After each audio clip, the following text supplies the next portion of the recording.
عقبہ میں عہد و پیما۔ نبوت کے 10ویں سال حج کے لیے مکہ آنے والے قبائل کے سربراہوں سے رابطہ کر کے سیدنا علیہ السلام نے اسلام کی دعوت دی، لیکن قبائلی سرداروں میں سے کسی نے بھی آپ صلی اللہ علیہ وسلم کی باتوں پر توجہ نہ دی۔ قریش نے یہ مشہور کر رکھا تھا کہ محمد صلی اللہ علیہ وسلم مجنون ہو گئے ہیں، ان کی باتوں پر توجہ نہ دی جائے، لیکن حضور علیہ السلام نے اپنا کام جاری رکھا۔ مکہ اور منی کے درمیان عقبہ کے مقام پر آپ صلی اللہ علیہ وسلم کو چند لوگ ملے۔ آپ صلی اللہ علیہ وسلم نے ان سے اپنا تعارف کرایا اور وحدہ لا شریک کی صفات بیان کی۔ ان کی کل تعداد 6 تھی اور وہ یثرب سے آئے تھے۔ ان کے قبیلے کا نام خزرج تھا۔ ان لوگوں نے آپس میں صلاح و مشورہ کیا اور ان 6 لوگوں نے اسلام قبول کر لیا۔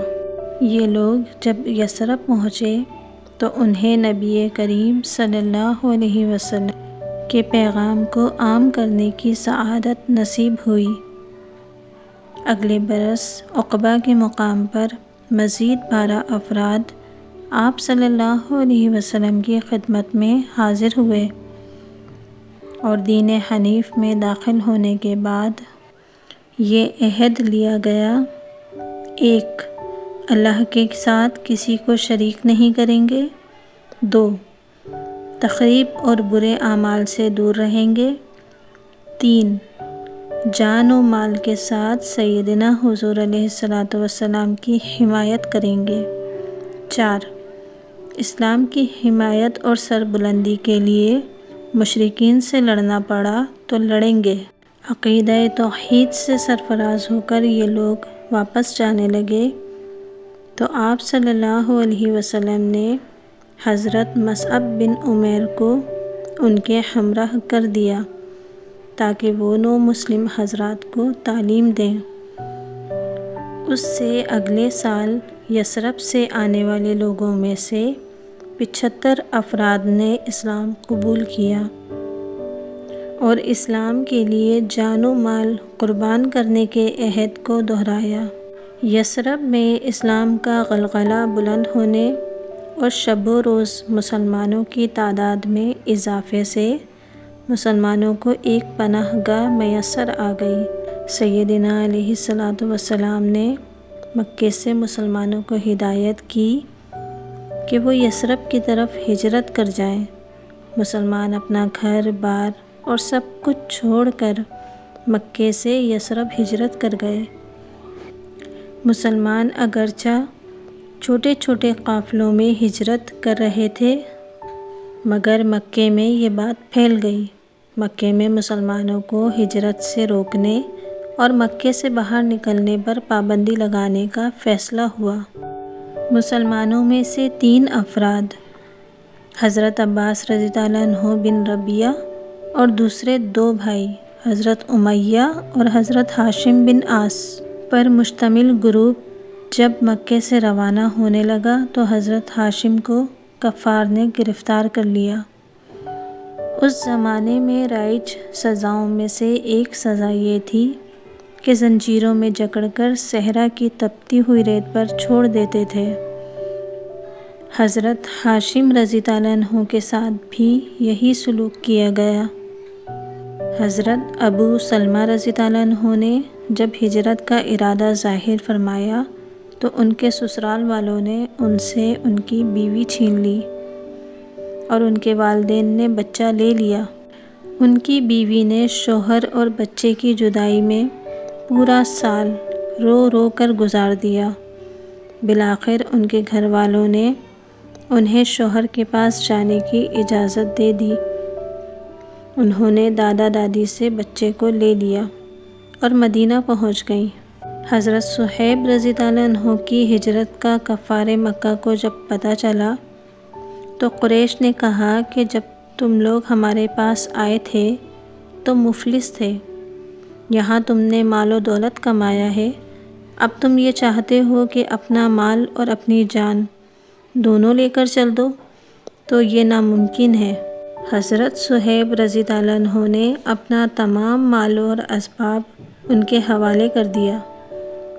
مشرکین کو بہت قلق ہوا اور رنج ہوا جب انہوں نے دیکھا کہ مسلمان مال، دولت، اولاد، گھر بار کی پرواہ کیے بغیر اپنے رہبر کی بات پر بلا چوں و چرا عمل کرتے ہیں۔ وہ اپنے ہر منصوبے میں بری طرح ناکام ہو گئے تھے۔ دارالندوہ میں اجلاس ہوا۔ سیدنا علیہ السلام کو زنجیروں میں جکڑ کر قید کرنے اور جلا وطن کرنے کی تجاویز پر اتفاق نہیں ہوا۔ ابو جہل کی طرف سے تجویز پیش کی گئی کہ ہر قبیلے سے ایک تندرست و توانا آدمی لیا جائے، سب مل کر محمد صلی اللہ علیہ وسلم پر حملہ آور ہوں اور تلواروں کے پے در پے وار کر کے ان سے نجات حاصل کر لی جائے۔ اس طرح محمد صلی اللہ علیہ وسلم کا خون کسی ایک قبیلے کے سر نہیں ہوگا۔ محمد صلی اللہ علیہ وسلم کے قبیلے والے اور ان کے اتحادی تمام عرب سے جنگ کرنے کی استطاعت نہیں رکھتے۔ یہ تجویز شرکائے مجلس کو پسند آئی اور اس پر عمل درآمد کا منصوبہ تیار کر لیا گیا۔ اللہ تعالیٰ نے اپنے حبیب صلی اللہ علیہ وسلم کو کفار کے ارادے سے باخبر کر دیا اور مکے سے یثرب کی طرف ہجرت کرنے کا حکم دیا۔ رات کے دوسرے پہر سیدنا علیہ السلام کے گھر کے باہر مسلح نوجوانوں کی مشکوک حرکات شروع ہو چکی تھی۔ وہ طے شدہ پروگرام کے مطابق اپنے ناپاک ارادے پر عمل کرنے کے لیے تیار تھے۔ سیدنا علیہ السلام نے حضرت علی رضی اللہ عنہ سے فرمایا کہ تم میری چادر اوڑھ کر میرے بستر پر سو جاؤ۔ چند مزید ہدایات دے کر گھر سے باہر تشریف لے آئے۔ اس وقت آپ صلی اللہ علیہ وسلم نے سورہ یاسین کی 9ویں آیت تلاوت کی۔ ترجمہ: اور بنائی ہم نے ان کے آگے دیوار اور ان کے پیچھے دیوار، پھر اوپر سے ڈھانپ دیا، سو ان کو نہیں سوچتا۔ سیدنا علیہ السلام کفار کی صفوں کے بیچ میں سے نکلتے چلے گئے۔ پروگرام کے مطابق کفار مکہ جب سیدنا علیہ السلام کے گھر میں داخل ہوئے تو حضور صلی اللہ علیہ وسلم کے بستر پر حضرت علی رضی اللہ عنہ کو دیکھ کر انہیں اپنی ناکامی اور نامرادی پر سخت افسوس ہوا۔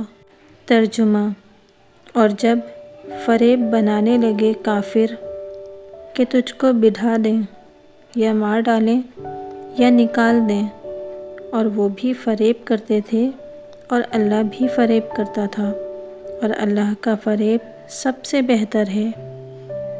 سورہ انفال آیت 30۔ سیدنا علیہ السلام حضرت ابوبکر صدیق رضی اللہ عنہ کے ساتھ پوری رات سفر کرتے رہے۔ صبح صادق کے وقت وہ لوگ غار ثور کے نزدیک پہنچ گئے۔ حضرت ابوبکر صدیق رضی اللہ عنہ عمر کے لحاظ سے حضور علیہ السلام سے 3 سال بڑے تھے۔ ان کا شمار مکے کے متمول افراد میں ہوتا تھا، لیکن انہوں نے اپنی تمام دولت اور جائیداد اسلام کی راہ میں قربان کر دی تھی۔ حضرت ابوبکر صدیق رضی اللہ عنہ غار میں پہنچے، غار کو صاف کیا اور اپنی قبا پھاڑ کر اس کے ٹکڑوں سے غار میں موجود مختلف سوراخوں کو بند کر کے پیغمبر اسلام حضور علیہ السلام کو غار میں داخل ہونے کی دعوت دی۔ غار ثور میں کوئی ایسی چیز موجود نہ تھی جس پر سر رکھ کر حضور علیہ السلام استراحت فرماتے۔ حضرت ابوبکر صدیق رضی اللہ عنہ نے حضور علیہ السلام کا سر مبارک اپنی گود میں رکھ لیا۔ حضرت ابوبکر صدیق رضی اللہ عنہ نے دیکھا کہ غار میں ایک سوراخ باقی رہ گیا ہے۔ انہوں نے اپنا پیر اس سوراخ پر رکھ دیا۔ اس سوراخ میں سانپ تھا جس نے انہیں ڈس لیا۔ حضرت ابوبکر صدیق رضی اللہ عنہ حضور صلی اللہ علیہ وسلم کے آرام کے خیال سے اپنی جگہ سے نہ ہلے، لیکن درد کی شدت سے پسینے کے قطرے حضور علیہ السلام کی پیشانی پر ٹپکے تو حضور صلی اللہ علیہ وسلم کی آنکھ کھل گئی۔ حضور علیہ السلام نے دیکھا تو حضرت ابوبکر صدیق رضی اللہ عنہ کے چہرے کا رنگ زرد ہو گیا تھا۔ حضور صلی اللہ علیہ وسلم نے لعاب دہن لگا کر زہر کے اثر کو زائل کر دیا۔ قریش کے کارندے اسی رات مکے کے آس پاس پھیل گئے اور گرد و نواح کے بیابانوں میں حضور علیہ السلام کی تلاش شروع کر دی۔ انہوں نے یہ اعلان بھی کروا دیا کہ جو شخص آپ صلی اللہ علیہ وسلم کو ڈھونڈ نکالے گا اسے انعام کے طور پر 100 اونٹ پیش کیے جائیں گے۔ اگلے روز قریش کے کارندے تیز رفتار اونٹوں کے ذریعے اس علاقے تک پہنچ گئے جہاں حضور علیہ السلام حضرت ابوبکر صدیق رضی اللہ عنہ کے ہمراہ تشریف فرما تھے۔